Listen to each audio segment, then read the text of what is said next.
Okay, so the room's open and people are starting to come in.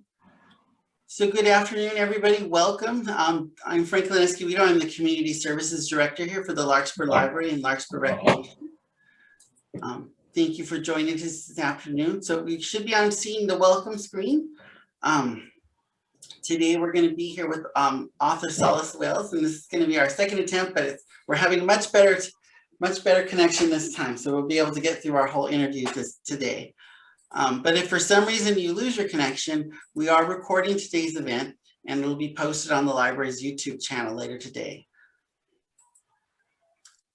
And then we ask if you have questions, either post them in the chat or the Q&A box and I'll relay them to Solace.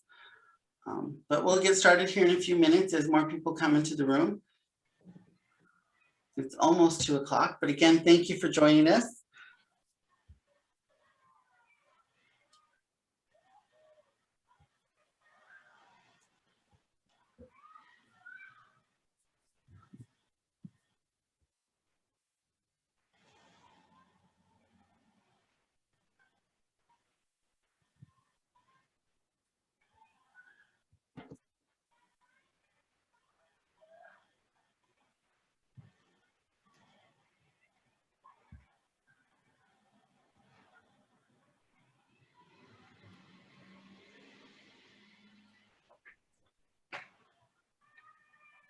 Just watching the clock, so we're almost ready. So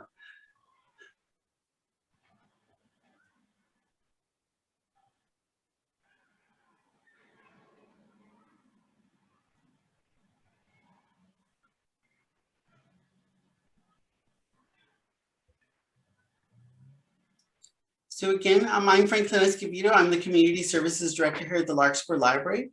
And I want to thank you for joining this afternoon to meet the author, Solace Wales.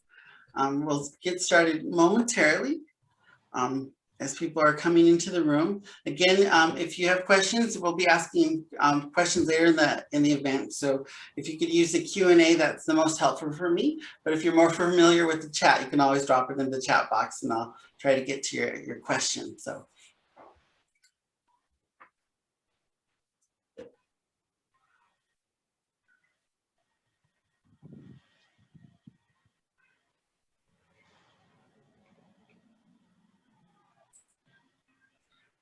good afternoon, everybody. Again, I'm Franklin Escovedo. I'm the Community Services Director here at the Larkspur Library, and we're here this afternoon with Solace Wales, who's the author of this great book, Braided in Fire, the Black GIs and Tuscan Villagers on the Gothic Line. So first, we'll just start with Solace. If you could just tell us a little bit about yourself. Well, I think that the best way to do that is to just start explaining how arriving in this little village in the foothills of the Apennines, the Sommocolonia, which is the backdrop and really a character in the book because it is the setting. And it was in 1975, we had 2 years before bought this ruin of a house in stone house. They were all stone houses in this village. And the main thing we did was add a bathroom. There were no bath. There were only 3 bathrooms in the whole village when we moved there. Anyway, there were retired stonemasons in the village who were just great, and we were so in our absence they added this bathroom. And so in 1975, we were living in Marin, and I had just opened something called the Marin Child Art Studio but I had for a long time been involved with children's art, even then. And so I ran this school for children, and my husband and I were both artists. So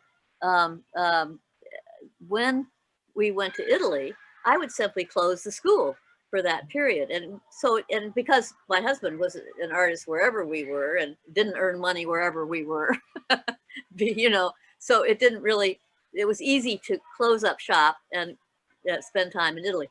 All right. So in 1975, we started living in this house when we had a 2-year-old toddler daughter.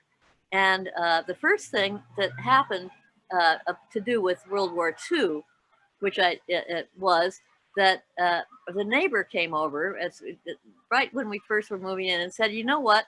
He said, this house was the only house in this village that was occupied when it was bombed, when the village was bombed.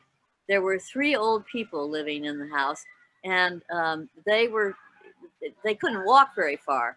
So when the villagers had to flee at a certain point, and they couldn't join them, so they just stayed in the house. But there wasn't any food in the house. Food was very scarce anyway at that time, but the vats of the demijohns were full of wine. So, and these were all tipplers, these 3. So when the relatives, a few days later, the village was retaken, and the relatives were able to return to check in on these older people, and they they came in and they were completely sloshed. They were wandering around in the part of the house where they kept the animals, a dirt floor, with their goat and chickens, totally drugged. And the relatives said, well, now what happened while we were gone? What went on? Well, you have to understand, this house was just one house away from the 12th century village church, which was completely leveled with bombing. I mean, to the ground. And so, they lived through this horrific bombing. And they said, oh, there was a terrible storm. It was a horrid wind. And look, the chimney was broken, and some naughty kids threw rocks through the windows. They had absolutely no idea of what they had lived through. So that's the first story I heard about to do with World War II, which, it had perhaps more levity than most of the others I heard later. But that, I was always very interested. So even though it's curious being an artist that I never would have dreamt that I would write a book that with the strong military side about World War II. But the circumstances were such that I fell into this story over time, and we'll explain later a little more about that. So how often do you go back and forth between Marin and Italy to your home? Typically it was about 4 months a year. Mm-hmm. And we kind of had to juggle with our daughter's schooling, and sometimes we just put her when she was younger into school in Italy, while we were there. And so it was usually about 4 months. Occasionally we spent an entire year there, and but a long stretch of time, in other words, we'd spend there. So what got you interested before, that was the first story, but was there something else that got you interested? But maybe we should come back to that. I think we should go to the photographs. Okay, well, here, let's share the photographs. And we can come back to how I got initially involved, I think. It's kind of a long story, but That's what we love. We love long stories. So here, let me start the slideshow. So, again, this is the title of the book in a picture. So, and this is a pre-war. And how do you pronounce this properly? Sommocolonia. Sommocolonia. Sommocolonia. So it originally came from the Latin, meaning highest colony. Summa Colonia was in the Latin. But so this is a very old, especially even in this region, it's one of the oldest. In fact, in the Vatican, there's a map of the region that's very, very old, and Sommocolonia is on it, but not other prominent places in this area, because it was a perfect outpost. That's militarily. Anyway, I didn't mean to start with that. Go back to the title page. I just want. Okay, because this book is about. It follows 8 protagonists. You can see the village, of course, down there on the bottom right, but it follows 8 protagonists. 4 of them are African American soldiers. And you can see John Fox, who figures prominently, is at the top there. And it also follows, all of these soldiers are from something called the 366 Infantry Regiment, which is a very strong entity in the minds of these soldiers. They were very proud of it because this regiment was entirely Black, including the commanding officers, which this was very rare. at the time of World War II, of course. But they met with a lot of bad breaks, and part of it caused by prejudice for sure. But anyway, that's part of the story that comes up later in the book. Then there are 4 villager protagonists. In the middle here is Anna Moscardini, and she's all 4 of the villager protagonists are within the Biondi family. It's just one family. So, but Anna Moscardini was engaged to Adelmo Biondi, so she was becoming a Biondi. All right. And then the bottom figure is Berto Biondi, and he's the second son. There were 6 sons in this Biondi family. But anyway, Berto is the only one from the village of Sommocolonia who became a partisan fighter, resistance movement guy. And the partisans were helping the Allies push the Germans northward and out of Italy. Okay. And so anyway, his story is very important in that it braids together part of the story, the Italian fighter story. All right. Okay, now we'll go to the next one. Well, and you're using the word protagonist, but you have met all 3 of these. Well, yeah, most of these. But you've met John Fox's wife. You've met Anna in person, right? Oh, listen. So these are real people. They're just not protagonists as a storyteller, but they are. Oh yeah, I'm sorry I used that word, but yes, these are people I know intimately. I mean, they, you know, I got to know them. If I didn't know them initially, I got to know them really well. But anyway, go on to the next. Yes, these are real people for sure. Yeah. All right. This is the pre-war. This was taken. This is a pre-war, pre-World War II photograph, and that you see prominently at the top this amazing structure, huge, which is La Rocca Tower, and that will figure very large in the book. But the other thing about this photograph is it looks like it's on the flat, because it looks like Sommocolonia is just on a level ground. Actually, it's on its own little mountaintop, which a little, well, actually not so little. It's about as tall as Mount Tam, or a little bit taller, 2,300 feet, I think. And so, but the reason it looks like it's not like it's level is that the photograph's taken from a neighboring village, which is also on a little mountaintop. So you just see looking across at it.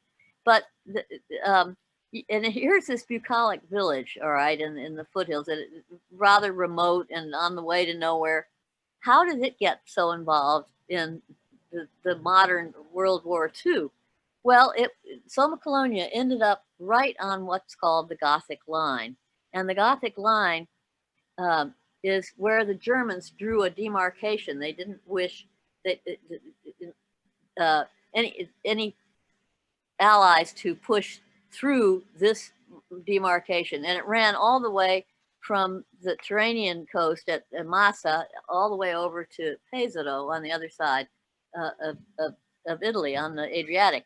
So, but it was a natural place to have a line because it was naturally fortified amazingly with these very rugged mountains. Sommocolonia is in the foothills of the Apennines, which get taller to the east, but they looks out on the Serchio Valley and over to the coastal mountains, which are very rugged and dramatic. So, so the Germans took advantage of this this natural defensive line, and they added unbelievable amounts of concrete reinforced gun pits and machine gun nests and cannon stations, and I mean I'm talking thousands of them.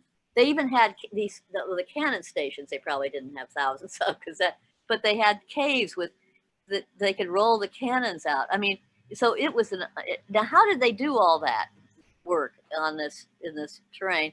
They did it with forced labor. They took Italian civilian men and just forced them to do the work. So now on the other side of the line from Sommocolonia, just a mile and a half on the Axis side, was a little hamlet called Lama, which actually belonged to Sommocolonia. The people in Lama were shepherds, and they would just use these shepherd huts when they took their sheep up a little higher, because Lama was a little higher, maybe 300, 3,000 feet in altitude. So you can see that it was in a very precarious position because it's very close, because Lama became, I guess I didn't say, Lama became a major German encampment. Okay, it was garrison there. So it was, Sommocolonia was in a rather precarious position. And we can go on from there, but I don't want people to forget about this La Rocca Tower, which, as I say, figures large. You can go ahead. I realized too in the photos it would have been nice because you do have the map in the book where you show the Gothic Line and the German and the American, where the American forces were before and after the battles. So yeah, I realized that would have been a nice slide image to have too. But it is in the book. There is the map in the book. So right. Now, this is a view of Sommocolonia, which I just threw in to show. It's taken, this one's taken from below, from the western side, but that's just really to show that it is on its little mountain peak. Mm-hmm. And it's even more so than seen in this picture. All right, just go on to the next one. All right, this was taken by a helicopter, and it's so that you could see what the buildings are like. Now that tower ruin, which is, you see the church tower, which actually survived the World War II. It's 12th century, but just to the right of it is this kind of, looks like a huge tree. What it is that it's the tower ruin of the La Rocca Tower ruin with greenery growing over it. Oh, okay. When I first came to the village and started living there, people talked about the tower ruin, and I just saw a bunch of rubble on the ground, and then all this ivy and all this huge greenery, and I had no idea, what it even was. Okay, well, in 1994, when it was the 50th anniversary of the Sommocolonia battle, the villagers cleared off all this greenery, and you could, later on, I'll show you a photograph. You can see how it is rather dramatic, anyway, that, well, we'll go on to the, except I wanted to mention, I'm actually in this photograph because our house, which is just down below that church tower, the second one down, there's a little kitchen terrace, and I had stepped out to look at the helicopter. Well, so I don't know if you can see my pointer, but right there. Yeah, that's right. Good for you. There I am. That's awesome. It's a self-portrait over here. You didn't even realize. Right. So, anyway, go ahead to the next photograph. All right. You've met this family, correct? Biondi.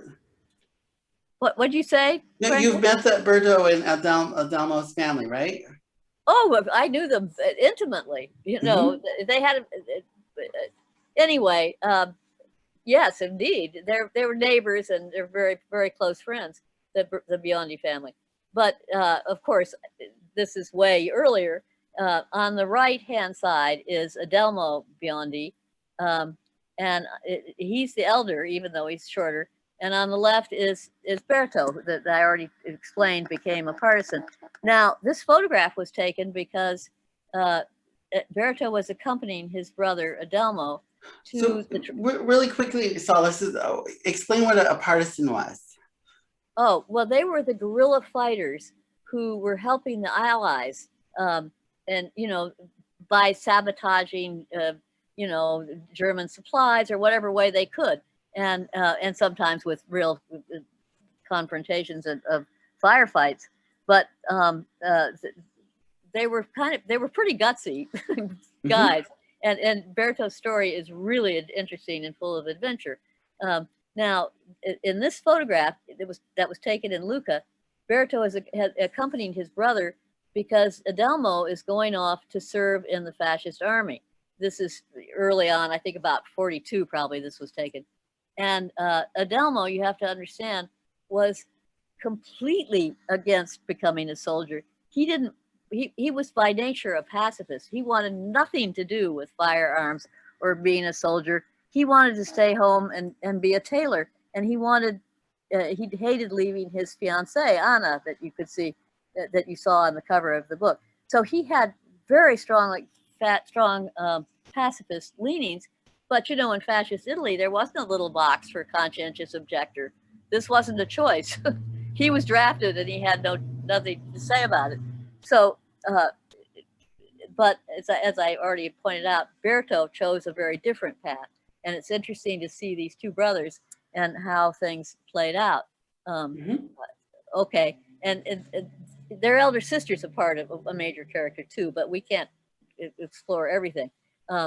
Go on to the next one, maybe. There's Berto as just after the war, he became a policeman, and that's what this uniform is. But you can see he was a very handsome fellow. Oh, I'll tell one little story about his adventures as a partisan. He was delivering a message from Barga, the larger town below Sommocolonia, and there was only a footpath. You know, there were no roads up to Sommocolonia in those days. So he walked up with the message for the leader of the partisan unit that were stationed in Sommocolonia. And when he got to his home village, in the little piazza, there were a couple of Germans, and so he chased them out, and they around by the wall of the La Rocca Tower, and the Germans headed down the ravine to go back up towards Lama, where they had come from. And Bertos began shooting at them, and then of course the sentries across the way started shooting at Berto, and then the allies who were currently in Sommocolonia were Brazilians, and they didn't recognize Berto, so they were shooting at him too. So he was being shot at from both friend and foe, from both sides, and he was dancing around. I mean, it's a miracle he survived, but that was just one of his first adventures. The others are more complicated to explain, but quite extraordinary. So anyway, okay, we can go to the next photo. Franklin? Yeah, so did it go? This is Anna Moscardini, was the fiancée of Adelmo, the reluctant soldier.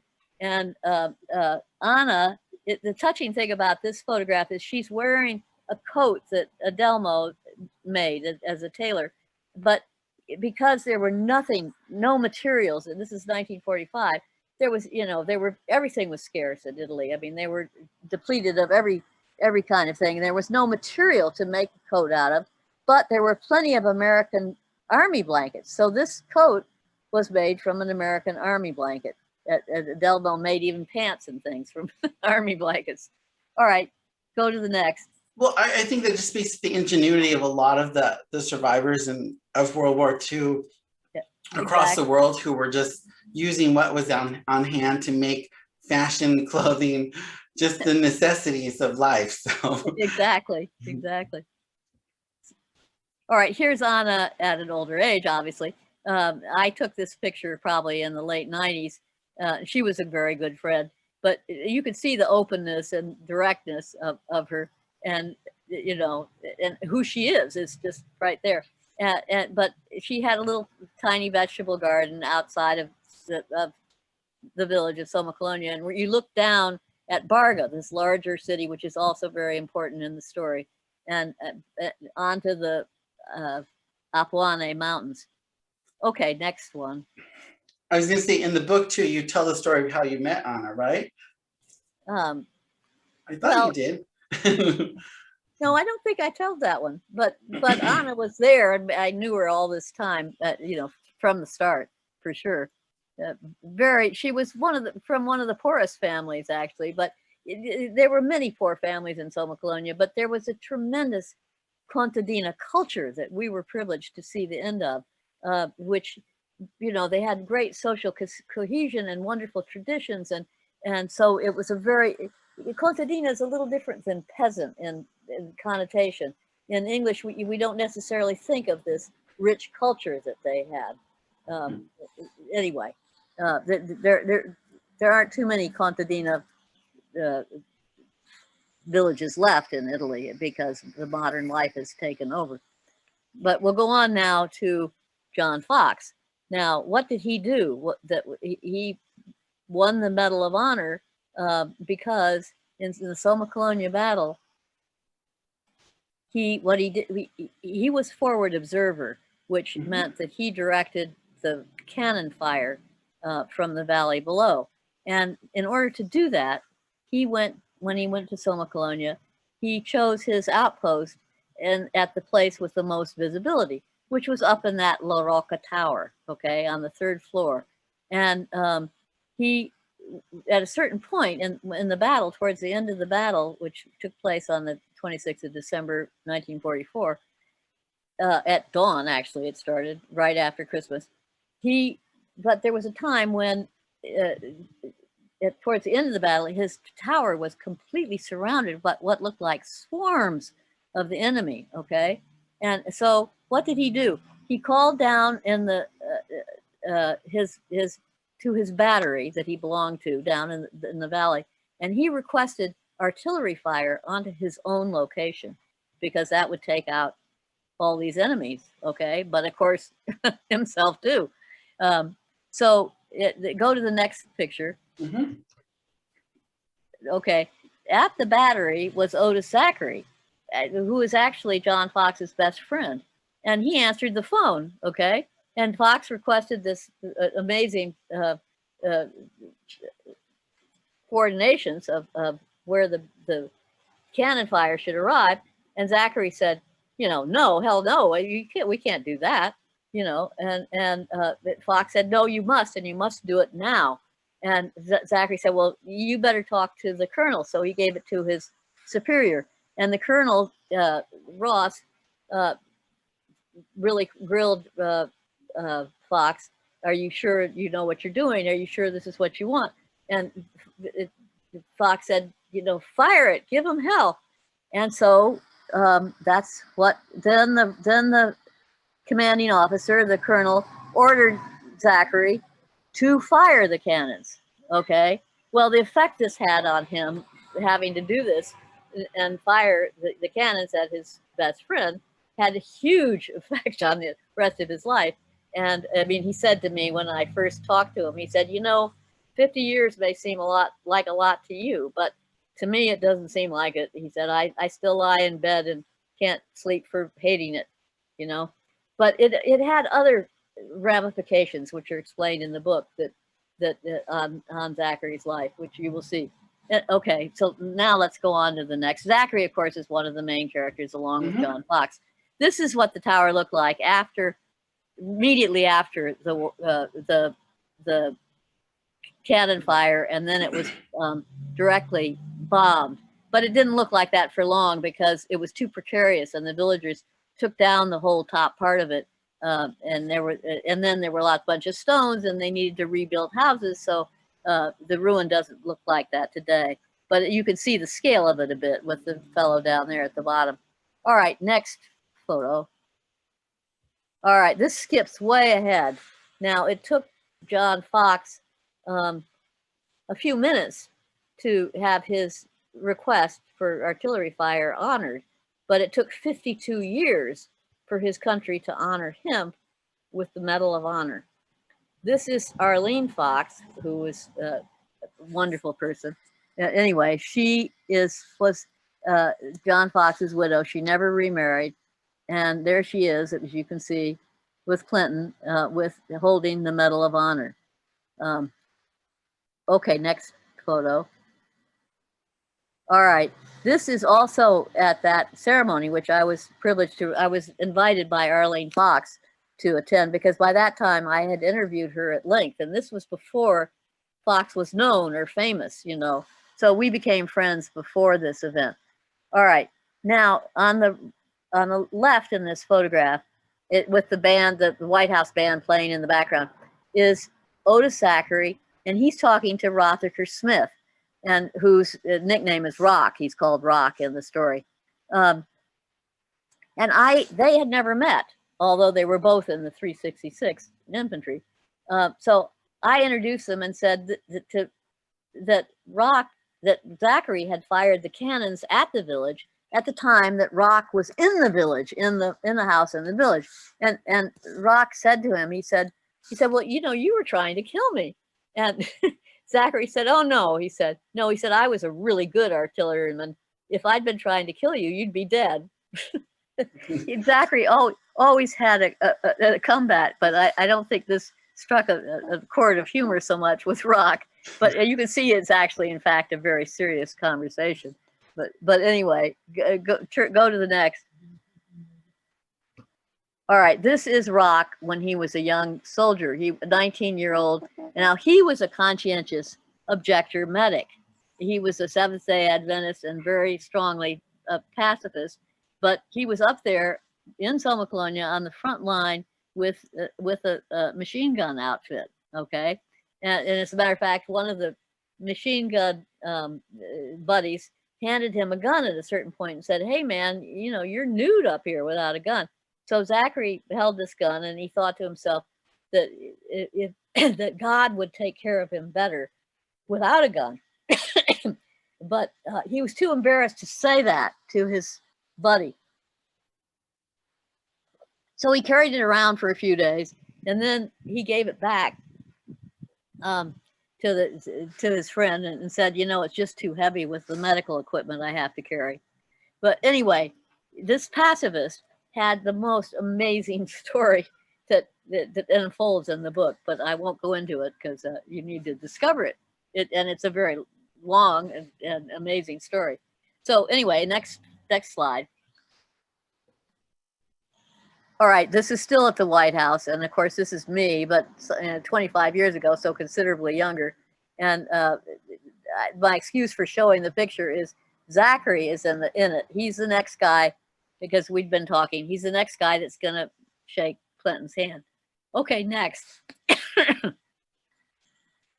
This is the tower ruin as it is today, but actually, it's not really quite like that. I haven't seen it as it is today because they are currently, the village of Sommocolonia, with the help of the Comune de Barga, the governmental seat in Barga, they're building, they're adding to this ruin of glass front and wood sides.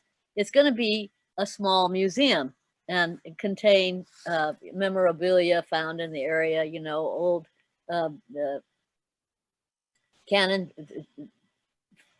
shot, bullets, and a big great coat of that the soldiers wore, and mess kits and things like that. But also wonderful photographs and information, what all the information related to this story, and very importantly, the names of the people who died there. That's a whole story we might talk about later because it's interesting. I only had 4 names when I began of the people who died, and anyway, if we talk about research, I'll tell you about that. But this new museum is going to be, it's supposed to open this summer, but I'm not sure because of COVID that they will actually have the opening ceremony this summer. I sure want to be there when it happens. Okay, let's see, next photo.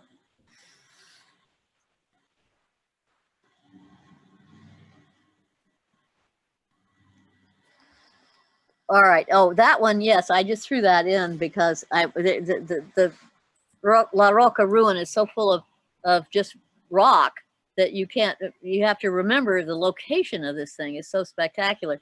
This is to the far left is the back side of the tower ruin.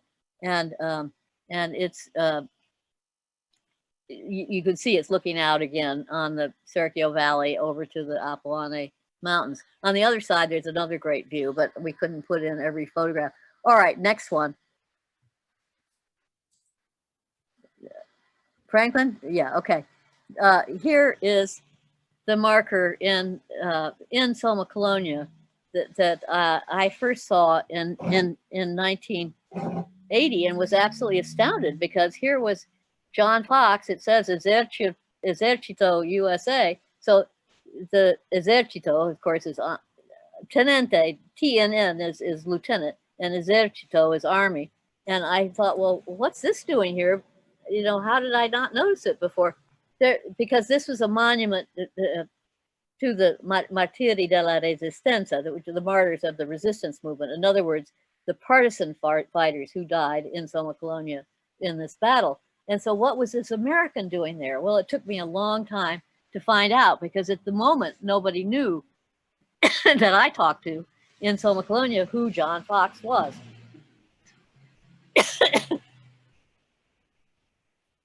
And this was one of the first mysteries that piqued your curiosity, correct? Or that's absolutely right. Yes. Then I really thought, well, I really must find out what happened here. Okay.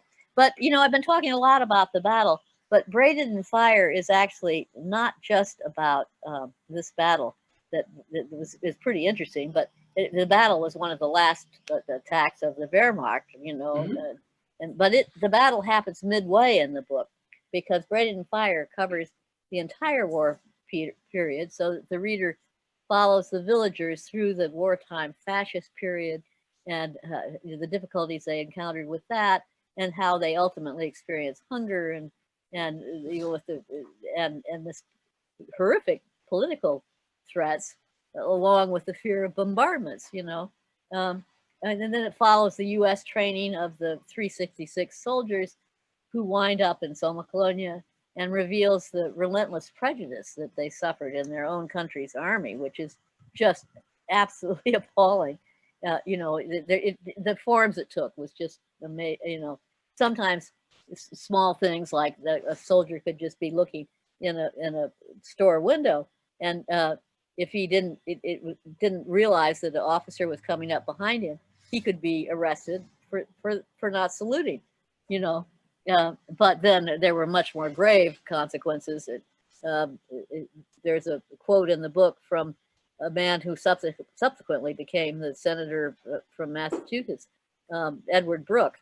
And Brooke describes this situation that was just appalling, where the General Alman, the head of the division, had these 366 guys going up the same mountain at the same time every day, trying to take this German outpost, but the Germans knew exactly what was coming every day, so they were just, mowed down every day. And finally, Brooke managed to remedy the situation. But I mean, these soldiers in that situation were in a lethal kind of prejudice, in which they were cannon fodder. Anyway, so there's a lot that is covered. Now I think we can skip the photographs. Yeah, that was the last one. So yeah. the 366 does have it's one of the oldest units in the army, correct? No, actually not. It was there was a 366 unit that was in the First World War, but it was deactivated. And then the guy who became the Black Colonel was very instrumental in reactivating this regiment, and so they had tremendous pride in this regiment.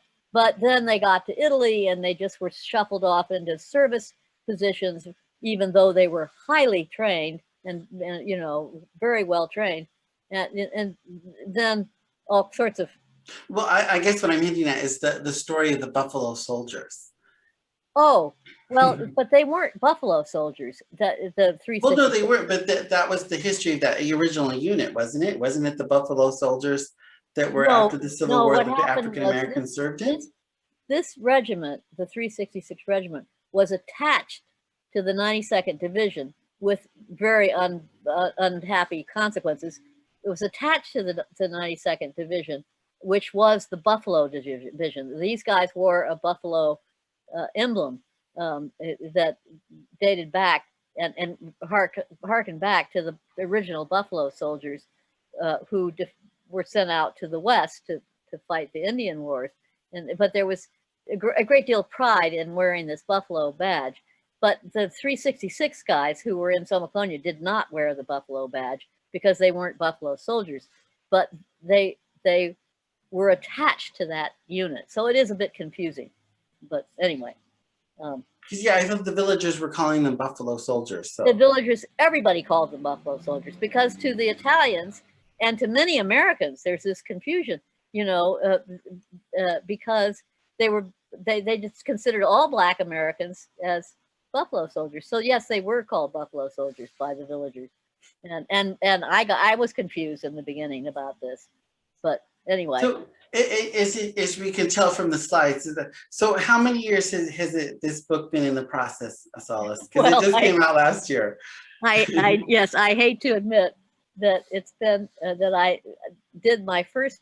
What happened was I kept hearing these stories, you know, that would pop out from time to time for these villagers who I came to know intimately, and I was always really interested, but then when they stopped telling about it, I would completely forget, because I couldn't envision mortars and, you know, machine guns in this bucolic place with, you know, with prized geraniums and and beautiful vegetable gardens and this quiet life that we love so much. So it took a while for me. What happened was I finally started seeing some of the older people die and realized that their story, their part of the story had not been, somebody had to capture this. And I was dabbling with writing anyway.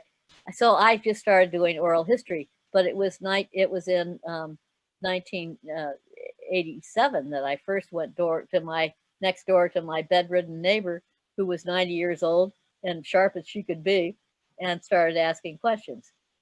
Okay.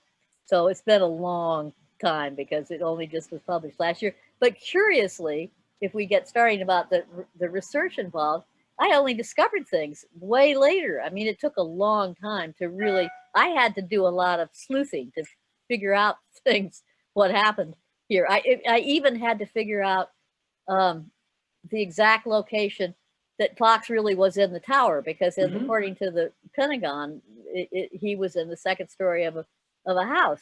But I proved, if you read the book, there's an aftermath, I proved that in fact he was in that La Rocca tower. And then even where Zachary was, where was his battery, he thought it was near Gallicano, but in fact it was over in Lopia, which is, anyway, those are small points, but it took a lot to figure out, and a lot of digging.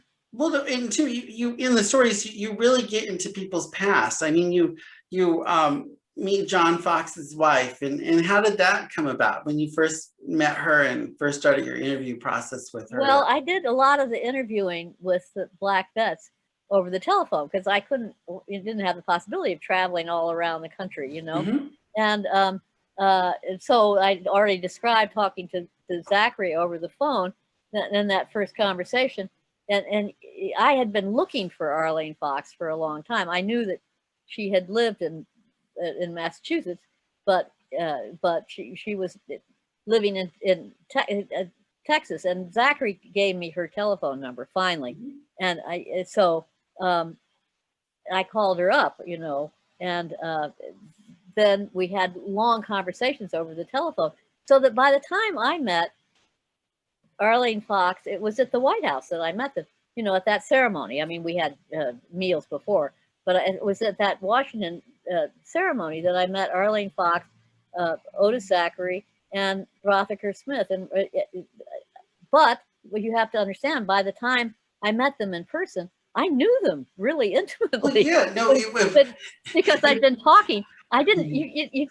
I was timid about interviewing trying to research and look. I knew I should track down these Black soldiers that, you know, that had been involved with Sommocolonia, but I was reluctant because I thought, well, will I be any good at getting heartfelt responses from people who I didn't know? And you see, I knew the villagers intimately when I interviewed them, but and then quite beyond that, you know, why would they want to tell painful memories to this white lady who knew nothing about the military, and who you know, and who at another level had not suffered directly with the terrible prejudice of our country? You know, why would they want to talk to me? Well, when I finally got to talking to Zachary and Rothaker, you know, finally located them, which was an issue, I was met with incredible warmth and candor and patience, because they would explain to me all about military equipment and so on. And so it was quite. And what I realized later was that the telephone was the right medium. It was just all I had, but it was the correct medium because these guys communicated with each other by the telephone. There was the computer wasn't. Yeah, you couldn't do what you're doing right now. You couldn't do a Zoom call with somebody. No, indeed not. No. So the telephone was natural to these guys, and it maybe made a kind of anonymous thing. They didn't, weren't faced with this white lady, but they knew, of course, the instant I said hello that they were talking to this white woman. But it was curious. I think they realized that I wouldn't be pursuing this if I weren't sympathetic, and wanting to hear their stories. And you were talking to me earlier about how your family members didn't, who were most, like I said, my grandfather, who was a World War II and Korean War veteran, never talked about his military service, and and I know that there are a lot of military from that generation who were very reluctant to talk about their experience. Exactly, but what happened with me, it was just the luck of the timing. These guys were in their 80s by the time, mostly, or late 70s, and they finally wanted to talk. I think finally wanted to tell this story. So, and maybe it was easier to an anonymous person, instead of, and because what I discovered was that many of them hadn't told these stories to their children or their family. So what I always did was make a copy tape, because I taped the conversation, and I would send it to them so that they could share it with their family, and a number of them did. So anyway, but I hit them at the right age, and through the right medium. So it was luck. Yeah. So also, one other thing about it is that I think because the research I did with books and military histories and all that, I did after. That was true with the villagers too. I did the local history research after because I wanted the living experience. So in these conversations, both of the villagers and the black guys, my interviewee was the expert. I was just asking questions, and often dumb questions, and so I think that was a good relationship, because I wasn't saying, oh, but I read such and such, and then they may not know about such and such, instead I was just getting the information from them, which was, I wanted their experience. Yeah, you wanted their stories, and you wanted to preserve it. So they knew your ultimate goal was to write a book, correct? Yes, they did. Yeah. So someone's asked, what challenges you faced while creating the 8, or at least linking all these 8 people together within the book?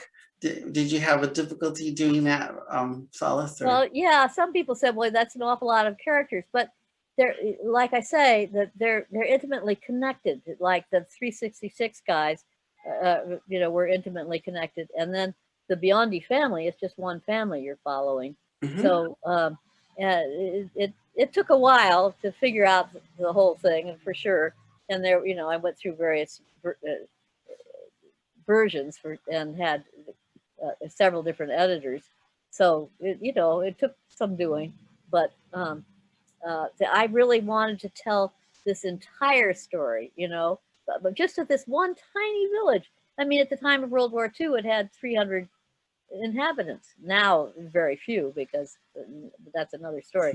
But it's this tiny little village. At one point in the beginning, I wanted to call it One Village, One War, because if you see the drama and the heartache and the, all in this, just in this one little tiny place, and then you imagine all of Europe, and the pain and that the war caused, mind-boggling. Anyway.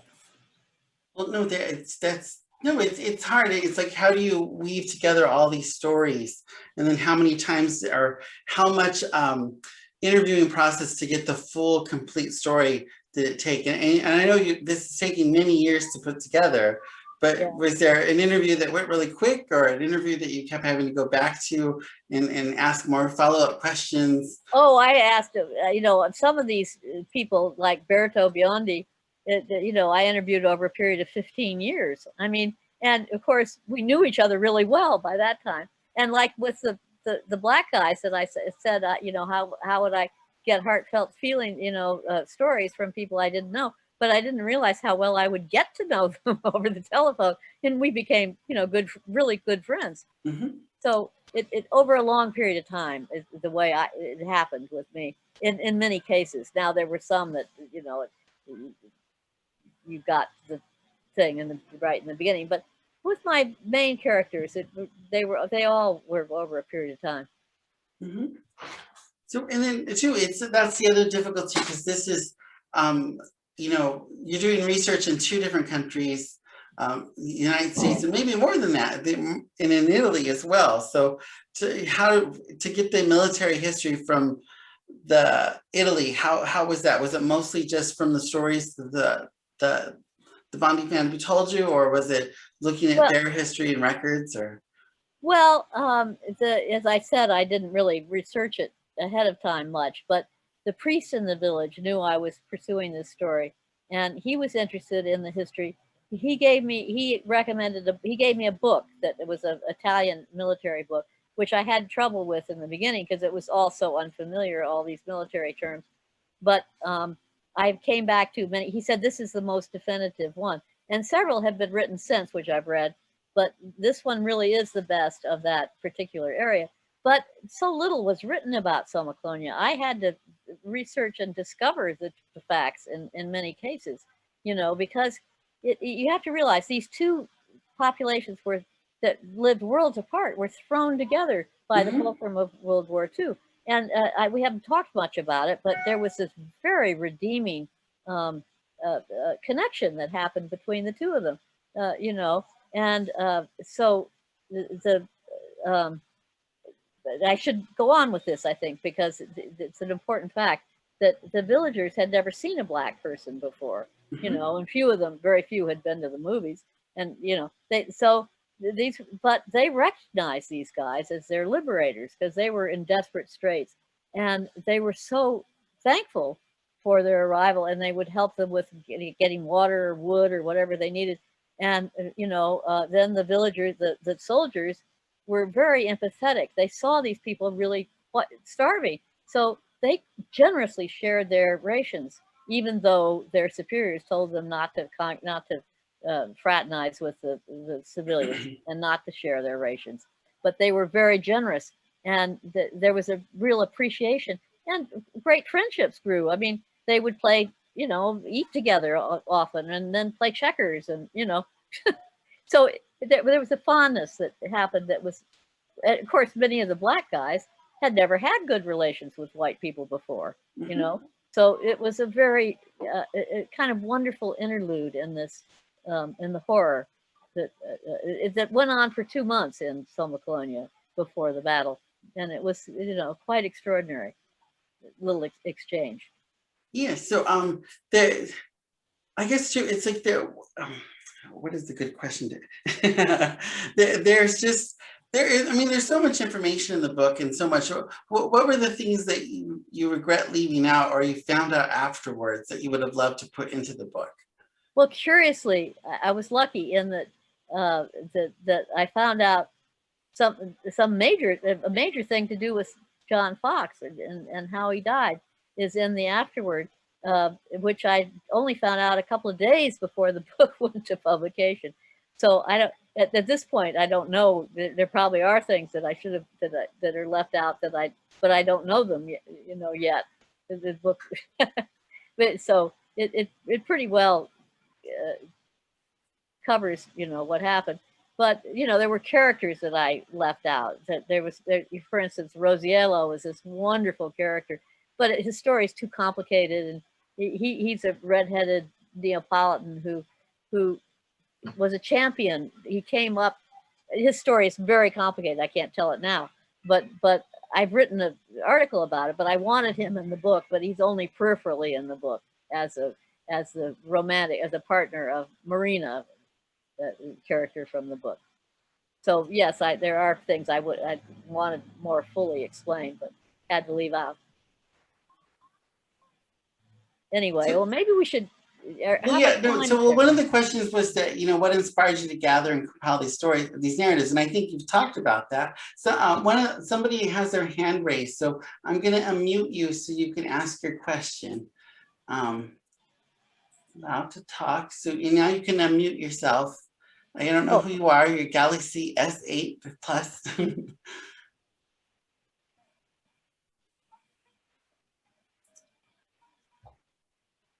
Maybe they don't have a question.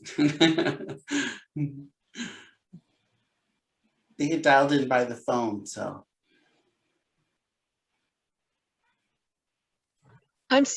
Hello. Hello. Oh, hi. This is Barbara Friday. Oh, hi, Barbara. Hello. Solace, I'm so sorry I was a little late to your the beginning of the presentation, but you painted a very beautiful picture of the interaction between the local Italians and the Black soldiers, and how they reached personal bonds despite all the horror that was happening around them, and also I guess their collective ignorance of each other. But I wanted to ask you, Solace, did you do your interviewing of the locals in Italian? Yes. Do you speak Italian, and did that make a difference for you? Oh yes, absolutely. No, it was in Italian.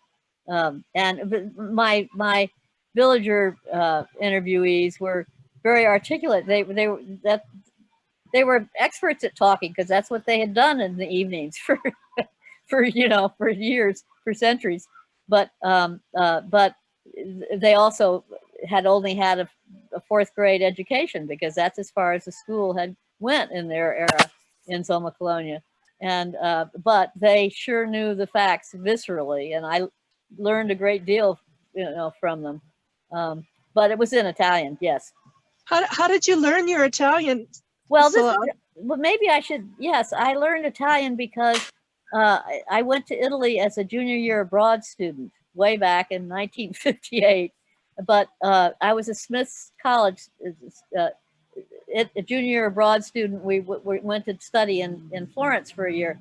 But related to this story is, before going to Florence, this Smith group, I was 19, went to a villa outside of Siena for sort of an orientation period. There were 13 of us, and we had very short courses for this 6-week period on Italian, Italian itself, and the art history of Siena, which I adored.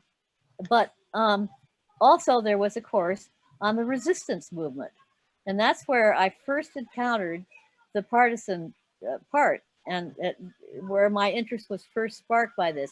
The Signora of the Villa's brother had actually written a book called La Storia della mia morte, which is the story of my death. And he was at the time the cultural attaché from Italy to New York City. So but he was appalled by being part of the fascist government. So what he did was he learned to pilot an airplane, and he flew over Rome to drop these pamphlets. And he did die in this effort. But that struck me, and some of the other moral stances of the resistance movement leaders. So there was a woman who came to speak to us, who had been a partisan. I don't remember exactly what she said, but I can still see her face. She talked about her fiance who had died. I remember at the end of each of her lectures, I was in tears. And so anyway, that's the forerunner of my interest in this. And then it kind of went dormant until I got to Sommocolonia. Very good. Thank you so much for that. Thanks, Barbara. Yeah.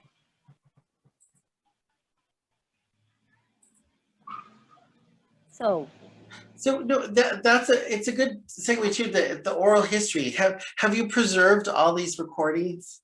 Well, they're on tape still, and they definitely need to be transferred, but I haven't succeeded. There are lots of them, and I haven't tackled that one yet, but I sure should do that soon. Well, too, it's especially when there's like a lot of oral history projects, and I think these recordings probably would be a great fit for that as well. I know StoryCorps had done a lot of these oral recordings. Yes, and then there's a question of where should they go, you know? Mhm. So, but yes, because there's a, you know, there are many that are fascinating, but don't play a part in this book, of course. Well, too, I think that that would be part of it when you're asking all these questions and talking to the villagers, talking to different soldiers. You get all these different stories, and as a person writing, because like I said, this is a nonfiction book. It's based on true events, true history. So you want to make sure that it's told in a way to preserve that truth. And I think you've done a wonderful job in this, Solace. And I think I mean, just being able to meet the families and to preserve this history that a lot of people don't know about. I mean, a lot of people still don't know about the service that African American soldiers did for us, and you know, a lot of times their deeds have gone unsung. So I thought it was a very timely book that it came out when it did, but it's also, you know, great that you're preserving are part of American history and helping and showing people what our soldiers did in well, exactly, World War II. Yes. And I think too, a lot of people don't know about the partisans, you know, the Italian resistance, that, you know, who gets all the movie are the French resistance. You know, they get all the movies and all the spy novels, but here it is again, there's these survivors and the Italy, and, you know, like the fascist army that was Mussolini's army in Italy. So it's this, there's so much history in this, and you I thought did a wonderful job of bringing the life to the characters on the page, that when you read the stories, when you're reading I mean, especially like when you're reading about John Fox's wife and kids and all that really fun stuff. So if you guys haven't read this book, it is in the library's collection. We're coming to the end of our interview here, but put it on hold. We have copies available. If you want to purchase it, you can go online to buy a copy.